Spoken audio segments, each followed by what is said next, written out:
Ok, le thème d'aujourd'hui c'est « Je construirai une maison à l'Éternel pour recevoir prospérité, sagesse et protection ». Alors, il y a quelque chose que nous avons observé dans le monde. Regardez toute personne, tous ces grands-là, ils avaient des églises. On dit que, ah machin, alors on pense que c'est quelque chose d'anodin. Non. Bien aimé, c'est le pouvoir. Oui, c'est le pouvoir. Alléluia. Alors, je vais vous donner un secret de la parole de Dieu. Et vous comprenez pourquoi beaucoup d'enfants de Dieu ne sont pas maudits, mais sont hors de certaines bénédictions. Parce que l'ennemi les a encore attirés quelque part. Et ils sont partis et ils sont assis là-bas. Bien, il m'a dit, je déménage. Et je vais d'abord souligner un point ici. Dans l'Ancien Testament, dans l'Ancien temps, la main était importante. C'est ce que j'ai dit. On faisait les choses avec les mains. On faisait les sacrifices avec les mains. Mais de nos jours, c'est la bouche. La bouche a remplacé les mains. Beaucoup sont maudits et bénis à cause de la bouche. La preuve est que pour avoir le salut, la Bible dit que tu dois confesser ce que tu crois. Confesser la bouche, il n'y a rien à faire avec la main. Hein? Donc, les choses d'avant qui avaient les mains là, aujourd'hui, c'est la bouche. Et c'est là où donc les gens sont tombés. Parce que l'affaire ici là, qu'on appelle bouche, il y a un membre dedans, la langue. Seigneur. Ça fait plus de dégâts que Satan même. C'est-à-dire Satan s'assied, il te regarde comment tu te consumes toi-même. Puisque c'est avec cette langue qu'on dit gloire à Dieu et c'est avec cette langue qu'on dit que la route du marabout c'est où? La même langue. C'est la même langue avec qu'on dit Seigneur soit glorifié. C'est la même langue qu'on vient, on ment. On dit que est-ce que tu sais que Manga, l'apôtre Manga, va chez les fétichistes? La même langue. Ça se tord de la même façon, ça s'allonge de la même façon. Acte 13, 22. Puis, l'ayant rejeté, il suscita pour roi David, auquel il a rendu ce témoignage. Qui? Dieu a dit. Bien aimé, si Dieu dit un truc sur toi, vraiment, je ne sais pas. Dieu dit, j'ai trouvé David, fils d'Isaïe, homme selon mon cœur, qui accomplit toutes mes volontés. C'est Dieu, hein? C'est Dieu qui a dit ça de David. Bien aimé, qu'est-ce que David encore? Quand on voit comme ça, on dit waouh. Mais David savait que c'était insuffisant. Et Dieu lui-même savait, parce que c'est le Seigneur. Parce que David, comme il aimait Dieu, il faisait les choses selon le cœur. C'est-à-dire, il passait sa vie à chercher à plaire à Dieu. C'est une caractéristique d'un enfant de Dieu. Chercher à plaire à Dieu. Amen. Est-ce que ton souci, c'est de chercher à plaire à Dieu? Pas en faisant les choses pour toi. Regarde, ce n'est pas lui plaire comme je connais là. Tu jeûnes 40 jours pour toi. Pour qu'il te donne le mari. C'est ça, non? Alléluia. Pour que tu donnes l'emploi. Ce n'est pas lui plaire. Il n'y a rien là. C'est pour te plaire toi-même. Parce que demain, quand tu vas rouler dans la Prado, tu vas regarder, tu vas dire que maintenant, je suis. Alléluia. Mais est-ce que tu es déjà resté comme ça? Tu dis, qu'est-ce que je peux faire pour plaire à Dieu? Qui fait ça? Bien aimé. C'est ça, un homme selon le cœur de Dieu. Je parle ici à quelqu'un? Gloire. Et c'était comme ça que David était. Alors, allons dans Acte 7, 46, la Bible dit, David trouva grâce devant Dieu et demanda d'élever une demeure pour le Dieu de Jacob. Voilà, la seule chose qui lui restait, construire une maison à Dieu. Mais il y a une réponse qui lui est donnée ici. Allons dans 1 Chronique. Alors, Dieu dit donc, ok, il dit à son prophète que, ok, comme il a dit qu'il va construire, va dire, dans 1 Chronique 17, 4, va dire à mon serviteur David, ainsi parle l'Éternel, ce ne sera pas toi qui me bâtiras une maison pour que j'en fasse ma demeure. Waouh, premier refus. Dieu n'avait jamais dit non à David. Premier refus. Va lui dire qu'il ne va pas construire la maison qu'il dit. Bien aimé, vous voyez, non? Nous les enfants là, les bénédictions que nous cherchons souvent sur nos parents, c'est quoi? C'est construire une maison, non? On dit qu'un homme qui n'a pas construit la maison n'est pas un homme, non? Dans nos villages. Donc David n'est pas un homme. Parce que Dieu lui dit, tu ne vas pas construire ma maison. Quelle tristesse. Donc, malgré toutes ces bénédictions, et David a contourné ça. Il a pris tous les matériaux, il a entassé. Et il a dit à son fils, tu vas construire. Et Dieu, comme Dieu est Dieu, il aime. Allons toujours dans 1 Chronique 28, 2 à 3. Le roi David se leva sur ses pieds et dit, écoutez-moi mes frères et mon peuple. J'avais l'intention de bâtir une maison de repos pour l'arche de l'alliance de l'Éternel et pour le marchepied de notre Dieu. Et je me préparais à bâtir. Mais Dieu m'a dit, tu ne bâtiras pas une maison à mon nom, car tu es un homme de guerre et tu as versé du sang. Voilà la raison. Tu as versé le sang. Donc, oh, David faisait la guerre pour qui? Pour Dieu. C'est Dieu qui envoyait. David demandait que je monte. Il dit monte. Il dit je ne monte pas. Je ne monte pas. La preuve qu'il a dit, il fera toute ma volonté. Mais à cause de ça, il ne va pas bâtir une maison à Dieu. Or, bâtir la maison de Dieu, c'est le secret de la sagesse. C'est le secret de la longévité. La Bible dit que l'église, c'est la gloire de Christ. Les assemblées locales, les bâtiments, c'est la gloire de Christ. Et je vous ai donné une révélation ici sur comment Dieu marche. Dieu considère que chaque église comme ça c'est une pierre précieuse, c'est une gloire. Amen. Et quand vous êtes dans les cieux, sachez qu'une église ne vient pas s'implanter au hasard. Il y a ce qu'on appelle la topographie spirituelle. Dieu met une église pas par hasard quelque part. Il y a toujours une fonction pour cette église. Or, pour qu'on se rassemble, il faut bien un bâtiment. Je m'adresse ici à quelqu'un. Il faut bien un bâtiment. Alors, pourquoi est-ce que le Seigneur m'a donné ce thème? Parce que beaucoup ici ne comprennent pas comment ils n'arrivent pas à donner quand on dit qu'il manque la tôle. Amen. Sachez que le rôle de l'homme de Dieu, ce n'est que de dire qu'il manque la tôle. Ce n'est pas tout le monde qui peut donner. Écoutez-moi bien. Ce n'est pas tout le monde qui donne pour bâtir. Vous savez suivi? Ce n'est pas n'importe qui a la capacité de donner. C'est une capacité, ce n'est pas parce que tu manques. Et généralement, quand tu te lèves, si tu ne fais pas partie de ces gens-là, tes finances sèchent. Dans la période où tu dois donner là. Dès que ça passe, les finances viennent encore un peu en miettes. Bien qu'il faut bâtir, c'est un certain nombre de personnes qui sont appelées à bâtir. Et dans le sacerdoce, c'est les apôtres qui sont en tête. Dans le peuple de Dieu, c'est un don particulier. Et les gens qui bâtissent là sont souvent reposés sur le pouvoir. Je parle bien du pouvoir. Dieu ne change pas. S'il a refusé à son bien-aimé, à la personne selon son cœur de bâtir, il y avait une raison. Et la raison c'est quoi? C'est qu'il a versé le sang. Si aujourd'hui donc Dieu ne te permet pas de participer quand il faut bâtir l'œuvre, c'est la même raison. Tu verses le sang. Tu t'étonnes, non? Je verse ça quand j'arrive. David donc est empêché de construire parce qu'il a versé le sang. Il a eu mal. Maintenant pour contourner ça, parce qu'il aimait tellement Dieu, il dit ok, je vais entasser tout le matériel afin que mon fils Salomon vienne bâtir. Amen. Donc ce n'est pas le matériel qui est important, c'est la personne qui bâtit qui est importante. C'est la première leçon. Ça veut donc dire que quand Dieu refuse que tu bâtisses, ce n'est pas le matériel qui est important, c'est toi. Je m'adresse ici à quelqu'un. Voilà donc Salomon qui arrive. Et Salomon aussi verse le sang. Je parle à quelqu'un. Salomon aussi vient verser le sang. Salomon immola 22 000 bœufs et 120 000 brebis pour le sacrifice d'action de grâce qu'il offrit à l'Éternel. Ainsi le roi et tous les enfants d'Israël firent la dédicace de la maison de l'Éternel. 22 000 bœufs et 120 000 brebis. Dieu s'est levé sur son trône. Il dit que qu'est-ce qui se passe en bas? Je parle aux gens parce que Dieu est sensible au sang. Voilà quelqu'un qui le refuse de bâtir à cause du sang. Et voici quelqu'un qu'il va bénir à cause du sang. Mais maintenant, de quel sang il s'agit? David dit, je vais construire, j'ai le matériel. Dieu sort la nuit, il dit à son prophète, va lui dire qu'il ne fait pas. Maintenant, son fils tue, il verse aussi le sang. Dieu vient lui-même dire, tu veux que... Pas d'intermédiaire. Là, il n'y a pas d'intermédiaire. Est-ce que je parle aux gens? Chez David, il y avait un intermédiaire. Va lui dire qu'il ne construira pas. Mais pour Salomon, il dit, demande ce que tu veux que je te donne. Bien, mais si Dieu te dit ça, imagine pas, assieds-toi là où tu es placé là, que Dieu vient de me dire, demande ce que tu veux. Les mariages vont sortir d'abord. Alléluia. Parce que toutes vos prières, c'est comme ça. Les mariages. Tout ce que je veux. By the grace. Demande ce que tu veux. Alléluia. Et voici ce que Salomon demande. 1 Roi 3, 6, 7. Salomon répondit, tu as traité avec une grande bienveillance ton serviteur David, mon père, parce qu'il marchait en ta présence dans la fidélité, dans la justice et dans la droiture de cœur envers toi. C'est David, hein? Voici ses caractéristiques. Si on disait ça, et quand on fait les élections, les gens allaient dire que il a pris la femme de Uri, non? Et vous dites qu'il a marché dans la justice.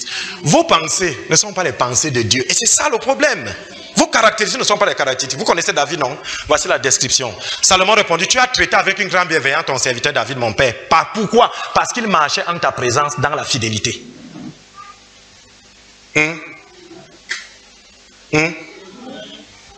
Dans la justice. Dans la droiture de cœur envers toi. Il était droit. Dis droit. Tu lui as conservé cette grande bienveillance et tu lui as donné un fils qui est assis sur son trône. Un fils qui est assis sur son trône, le fils de quelqu'un qui est assis sur son trône, comme on le voit aujourd'hui. Maintenant, Éternel, mon Dieu, tu as fait régner ton serviteur à la place de David. Mon père et moi, je ne suis qu'un jeune homme. Je n'ai point d'expérience. Ça, c'est une humilité terrible. On continue. Ton serviteur au milieu du peuple que tu as choisi. Peuple immense qui ne peut être ni compté ni nombré à cause de sa multitude. Accorde donc à ton serviteur un cœur intelligent pour juger ton peuple, pour discerner le bien du mal, car qui pourrait juger ton peuple? Ce peuple si nombreux. Cette demande de Salomon plut au Seigneur. Donc je veux les maris, je veux les ça. Il y a laisse, ce n'est rien. Hein? En 30 ans c'est fini. Il va mourir, tu vas mourir. Demande quelque chose qui survit. Parce que Dieu est éternel et la chose qui vient de Dieu ne peut être que éternelle. Et quand vous lisez Genèse, la Bible dit que Dieu a créé le monde par la sagesse. Quand vous faites vos demandes à Dieu, il faut avoir beaucoup de sagesse. On dit que cette demande plut à Dieu. Regardez alors. Voilà la réaction du Seigneur. Et Dieu lui dit, puisque c'est là ce que tu demandes, puisque tu ne demandes pour toi ni une longue vie, ni les richesses, ni la mort de tes ennemis, Seigneur. Bien aimé, est-ce que les choses ici, la longue vie, la richesse et la mort, ce n'est pas le résumé de toutes nos prières depuis que nous prions? Dieu dit que tu ne demandes pas ça. Vous voyez, donc vous ne priez pas depuis. Et c'est ce que je vous avais dit ici, que quand vous allez devant Dieu, laissez je veux, allez lui parler de Jésus. Il va vous donner parce qu'il sait ce dont vous avez besoin. Il dit, et que tu demandes l'intelligence pour exercer la justice. La justice, je suis la justice de Dieu dans ce monde. Voici, j'agirai selon ta parole. Je te donnerai un cœur sage et intelligent. De telle sorte qu'il n'y aura eu personne avant toi. Et qu'on ne verra jamais personne de semblable à toi. Je te donnerai en outre, au-dessus. Premièrement, le roi et sa justice, le reste vous sera donné. Et le reste là, c'est Dieu qui ajoute, ce n'est pas votre demande. Il dit, je te donnerai en outre ce que tu n'as pas demandé. Et qu'est-ce qu'on n'a pas demandé? Les richesses, gloire. De telle sorte qu'il n'y aura pendant toute ta vie aucun roi qui soit ton pareil. Et je dis toujours aux gens ici que c'est la chose que vous ne partez pas demander à Dieu souvent qu'il vous donne. C'est pour ça que quand ça vient, vous ne savez pas que c'est lui. Quand vous partez devant Dieu, c'est souvent la chose que vous ne demandez pas qu'il vous donne. Généralement. Alors pourquoi donc est-ce que le Seigneur refuse le sang versé par David? Parce que c'est le sang humain. Dieu n'aime pas quand vous versez le sang humain. Et le sang versé par Salomon, c'est le sang des agneaux, mais c'est l'annonce du sang de Jésus. C'est pour ça que je vous ai dit. C'est l'annonce du sang de Jésus qui fait que Dieu se lève. Dieu s'est levé sur son trône. Il est descendu venir dire, je te donne quoi? Maintenant, pourquoi donc est-ce que David a raté la bénédiction? Voilà, premier blocage. Tu as versé beaucoup de sang, tu ne peux pas construire. Parce que quand tu vas construire, la fondation ne sera pas bonne. Dans la fondation, il y aura la réclamation. Ce n'est que la réclamation, que ton sang, pourquoi est-ce que tu as versé le sang? Oh, Dieu écoute dans le spirituel. Bien aimé, si vous avez versé le sang la parle. Gloire. Continuons. Matthieu 26, 52, Jésus dit, alors Jésus lui dit, remets ton épée à sa place, car tous ceux qui prendront l'épée périront par l'épée. Or, est-ce que David est mort par l'épée? Non. C'est pour ça que pour que Dieu ne se contredise pas, David ne pouvait pas construire le temple. Vous me comprenez? Parce que le temple allait être une preuve que Dieu a failli à sa parole. Puisque David n'a pas péri par l'épée, et le temple de David devait être là. Ça allait te dire quoi? Que voilà quelqu'un que tu as dit qu'il devait périr par l'épée. Il n'a pas péri par l'épée. La preuve c'est que le temple est bâti. Vous voyez? Donc Dieu qui est éternel, il respecte sa parole. Donc tu veux me bâtir, il faut que je te tue. Puisque tu as tué, il faut que je te tue aussi. Oh, Dieu ne pouvait pas parce que David était l'homme selon son cœur. Pour continuer, Dieu a dit tu ne bâtis pas. Donc il y a des choses qui nous arrivent là où Dieu nous sauve même. En te refusant quelque chose, il te sauve. Ah, alléluia. Maintenant, après avoir dit tout ça, donc, Dad dit, homme de Dieu, est-ce que moi alors, je verse le sang? Voyons ce que la Bible dit. Proverbe 12 et 18. Tel qui parle légèrement blesse comme un glaive, mais la langue des sages apporte la guérison. C'est-à-dire que on prend le couteau aiguisé. Vous connaissez la différence entre l'épée et le glaive? Le glaive, c'est l'épée aiguisée. On vous dit que tel qui parle légèrement, c'est-à-dire qui raconte des broutilles, de n'importe quoi, blesse comme un glaive. Tu commences déjà à te voir comment le sang va se verser. Donc. Allons dans les psaumes, David lui-même. Psaume 64, 4. Ils aiguisent la langue comme un glaive. Ils lancent comme des traits leurs paroles amères. Ils aiguisent les langues. Hein? Voilà, en vue de verser le sang avec les langues. Psaume 64, 4. Alléluia. Allons dans le psaume 57, 5. Mon âme est parmi des lions. Je suis touché au milieu des gens qui vomissent la flamme. Au milieu d'hommes qui ont pour dents la lance et les flèches et dont la langue est un glaive tranchant. Tout ça, c'est pour déjà vous amener dans le sujet. Tu dis que tu ne égorges pas, non? Parce que tu n'as plus le couteau pour égorger, non? Mais tu as quand même la langue, non?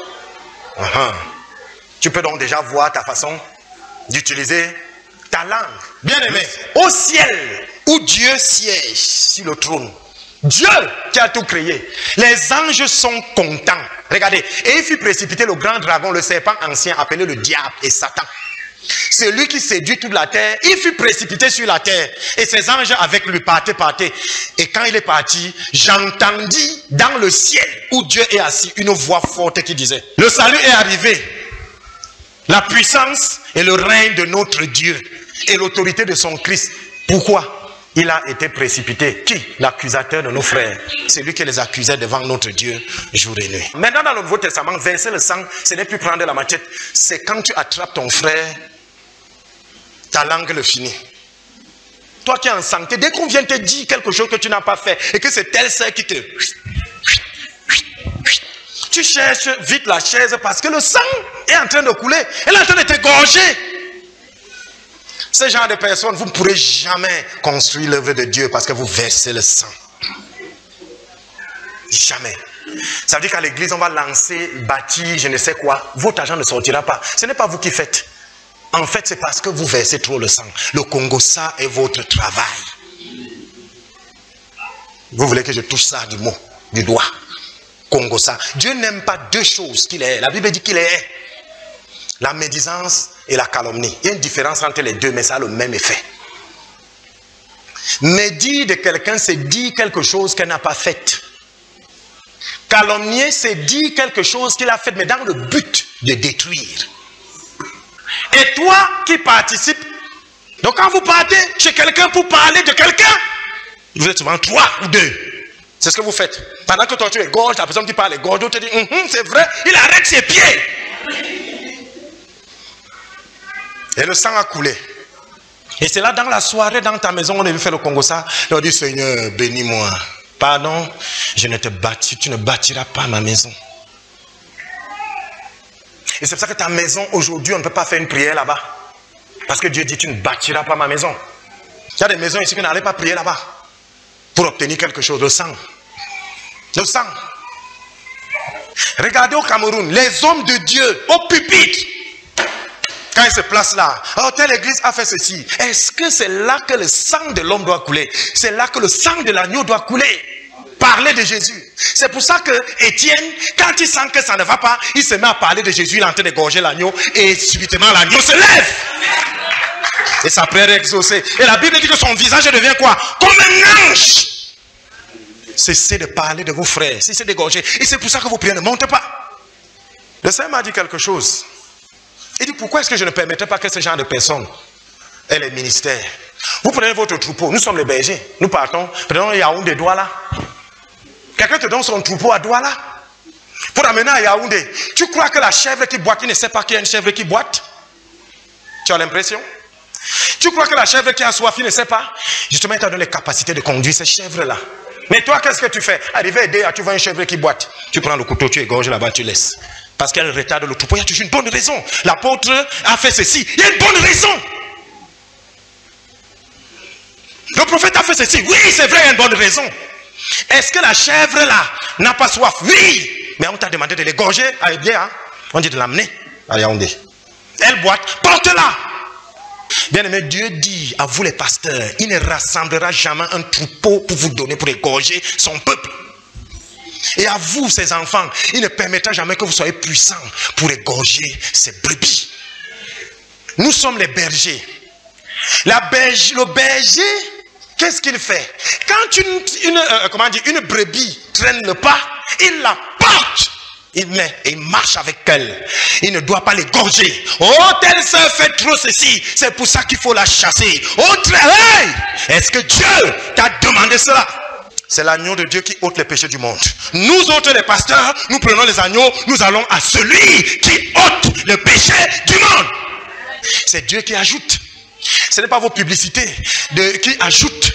Ce n'est pas le nombre de vos assemblées qui ajoute. Ce n'est pas le nombre de campagnes d'évangélisation qui ajoute. C'est Dieu qui ajoute. Ces brebis sont fatiguées peut-être parce que tu ne les abreuves pas assez. Tu ne leur donnes pas l'eau de la source, Jésus. Tu ne leur donnes pas le sang de Jésus. Tu donnes le sang des hommes. Quand une brebis traîne, porte-la, tu la mets à l'épaule. Tu cours avec elle. Et le rôle de l'autre brebis, ce n'est pas de dire que pourquoi est-ce que le pasteur porte telle brebis. Ce n'est pas ton rôle. Marche. Marche. Son rôle à lui, c'est pour ça que la Bible dit que vous serez jugés 2 fois. Pour vous et pour les brebis que je vous ai donnés.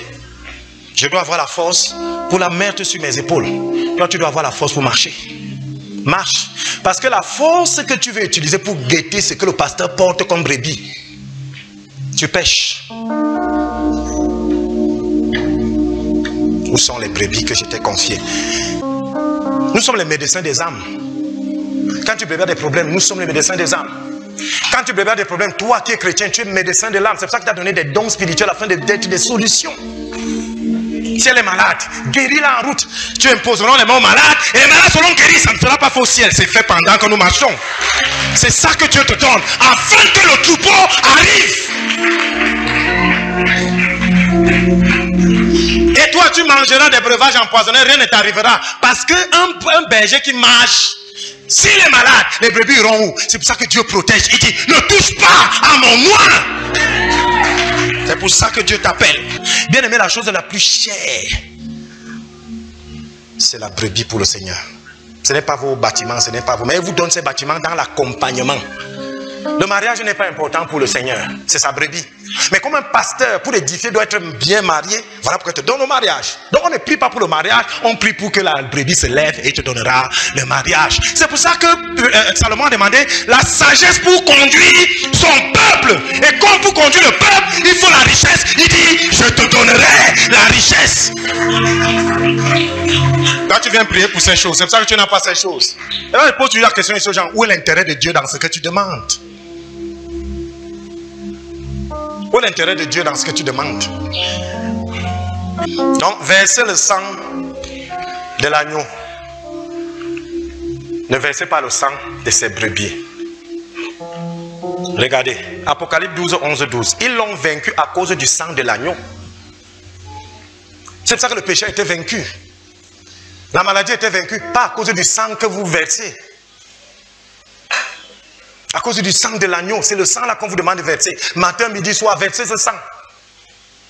Ils l'ont vaincu à cause du sang de l'agneau et à cause de la parole de leur témoignage. Ces deux sont liés. Parce que ce n'est pas la parole qu'on verse le sang de l'agneau.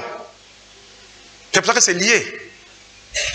Et ils n'ont pas aimé leur vie jusqu'à craindre la mort. Vous voyez, leur vie a d'abord été mise de côté.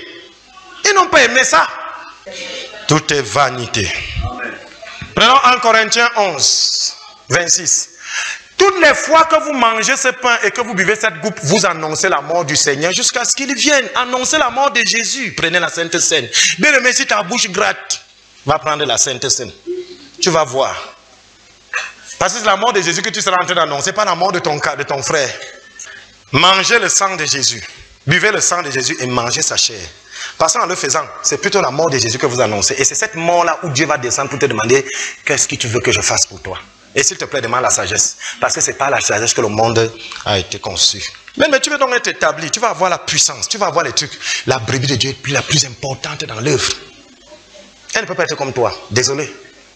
Tu es un guide.